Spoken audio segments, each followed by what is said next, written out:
सावन का पवित्र महीना शुरू हो गया है और इस महीने में शिव भक्त भोलेनाथ की आराधना करते हैं। प्रदेश सरकार के द्वारा कई व्यापक इंतजाम किए गए हैं। हमारे साथ प्रदेश सरकार के ऊर्जा और नगर विकास मंत्री ए.के. शर्मा जी मौजूद हैं। आइए जानते हैं क्या कुछ खास इंतजाम किए गए हैं शिव भक्तों के लिए इस बार सावन में। श्रावण मास भगवान शिव की आराधना का, उपासना का बहुत ही पवित्र महीना माना जाता है। और आपने देखा होगा और देखते होंगे कि सामान्य जो शिवालय होते हैं, हमारे शिव मंदिर होते हैं, वहाँ सामान्य दिनों से ज़्यादा भीड़ श्रावण मास में होती है। तो पहला काम तो ये है कि हमारे शिव भक्तों की सुविधा को ध्यान में रखते हुए मंदिरों के आसपास सफाई रखी जाए, पानी की पर्याप्त व्यवस्था रखी जाए, कहीं किसी भी प्रकार का सॉलिड वेस्ट या लिक्विड वेस्ट जमा न होने पावे या उसके निकाल की व्यवस्था रखी जाए। ये तमाम हमें सावधानियाँ मंदिरों के आसपास रखनी पड़ती हैं।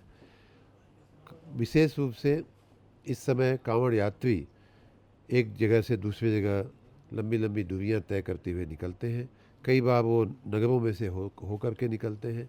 उनके दृष्टिगत हमारा नगर विकास विभाग जो है, उन नगरों में आने वाले मार्गों की मरम्मत करने का काम, गड्ढा मुक्ति करने का काम, क्योंकि कांवड़ यात्रा में वाहन भी होता है, पैदल भी होते हैं, बूढ़े भी होते हैं, बच्चे भी होते हैं, महिलाएं भी कई बार होती हैं। तो इन तमाम लोगों की सुविधा में कोई दिक्कत न हो, इसके लिए गड्ढा मुक्ति का कार्यक्रम हम चलाते हैं और चलाया गया है। साथ ही मैंने ये भी सूचना दिया है कि किसी भी नगर में ऐसे मार्गों पे कोई मैन होल खुला न रह जाए या कोई नाला खुला न रह जाए, जिसके चलते किसी के उसमें गिर जाने की या अंदर चले जाने की का डर बना रहे। ऐसी कोई परिस्थितियां हो तो उसको तुरंत ठीक किया जाए, ऐसी मैंने सूचना दिया है। तो नगर विकास विभाग के जिम्मे कांवड़ यात्रियों और शिव भक्तों के सुविधा के लिए काफ़ी बड़ी जिम्मेदारी होती है और बहुत बड़ी संख्या में बिजली विभाग की तरफ से तारों को ढकने का भी लोग नगरों में रहते हैं, तो स्वाभाविक रूप से नगर विकास विभाग की काफ़ी जिम्मेदारी होती है। उसी प्रकार बिजली के क्षेत्र में भी काफ़ी जिम्मेदारी का काम करना पड़ता है कांवड़ यात्रियों और शिव भक्तों की सुविधा के लिए। जैसा मैंने कहा कि मंदिरों में भीड़ होती है, तो मंदिरों की लाइट व्यवस्था जो है, बिजली व्यवस्था सुचारू रूप से चले, अंधेरा न हो जाए, अचानक लाइट न चली जाए, कोई एक्सीडेंट न हो जाए, इसके लिए ध्यान रखना पड़ता है। कई बार स्ट्रीट लाइट्स में करंट आ जाता है, उनके जंक्शन बॉक्स खुले रह जाते हैं, तार इधर उधर सट जाने की वजह से, खंभे में करंट आने की वजह से लोग जैसे ही उसको स्पर्श करते हैं वैसे एक्सीडेंट होने की संभावना रहती है। इसकी भाई ध्यान रखने की हमने सूचनाएं दिया है। बिजली विभाग के जिम्मे और भी व्यापक काम होता है, जैसे ट्रांसफार्मर जहाँ जहाँ होते हैं, चूँकि भीड़ चलती है तो कई बार लोग ट्रांसफार्मर के बहुत नज़दीक पहुँच जाते हैं, वो उनसे सट ना जाएं, कोई एक्सीडेंट ना हो जाए, इसके लिए उसकी बैरिकेडिंग करना। जो सामान्य बिजली के खंभे होते हैं, जहाँ अगर मेटल के खंभे हैं तो उनको भी इंसुलेट कैसे किया जाए, उस पर पॉलीथीन लगा करके, या करंट न आवे, स्पर्श से किसी को हानि न हो, नुकसान न हो, ये सब बिजली विभाग की जिम्मेदारियां होती हैं।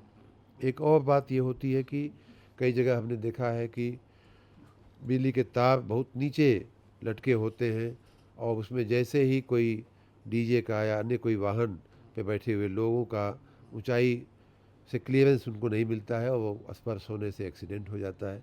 तो इन सारी बातों को लेकर के हमने बिजली विभाग को भी सूचनाएं दिया है। उनको कंट्रोल रूम शुरू करने का हमने कहा है कि जैसे ही कोई इस तरह की इमरजेंसी सिचुएशन न बने, और बन जाए तो तात्कालिक उसको अटेंड किया जाए। लाइट कहीं चली जाए तो तात्कालिक उसको अटेंड किया बहुत जाए। बड़ी संख्या में कांवड़ यात्रा निकलती है अपने प्रदेश में, खास तौर से पश्चिमी उत्तर प्रदेश में। ऐसे में पेयजल हुआ, तमाम सारी जो बुनियादी ज़रूरतें होती हैं कांवड़ यात्रियों को लेकर आपने एक कंट्रोल रूम भी बनाने का निर्देश दिया है।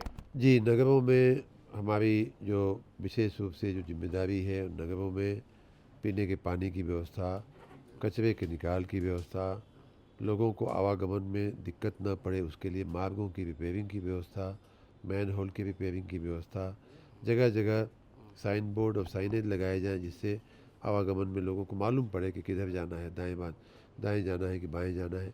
इस प्रकार की तमाम नगरीय व्यवस्थाएं करने से यात्रियों को सुविधा होती है और कांवड़ यात्रियों की का उत्साह बना रहता है। उसके लिए एक माहौल भी पैदा करना, वो भी उनके ऊपर फूल वर्षा हो सके, उनका स्वागत करने के लिए बोर्ड लग सके, उनका स्वागत करने के लिए वहाँ की कोई व्यापारी संगठन है या लोगों का संगठन है तो उनका स्वागत करें। विभिन्न प्रकार से कोई उनको कुछ खिलाने पिलाने की व्यवस्था कर दे। तमाम तरह की सुविधाएं होती हैं। इन तमाम बातों के लिए हम लोगों ने नगर विकास के सभी अपने निकायों को हमने सूचनाएं दी हैं। उसी प्रकार बिजली विभाग भी अपने अपने ढंग से तमाम उनकी विशेष रूप से कांवड़ यात्रियों की सुरक्षा का काम देखना बिजली विभाग का काम होता है कि किसी भी प्रकार से बिजली के चलते कोई एक्सीडेंट न हो। तमाम बातों पे हमारा ध्यान है और विस्तृत सूचनाएं दी जा चुकी हैं, उसका अमल भी चालू है।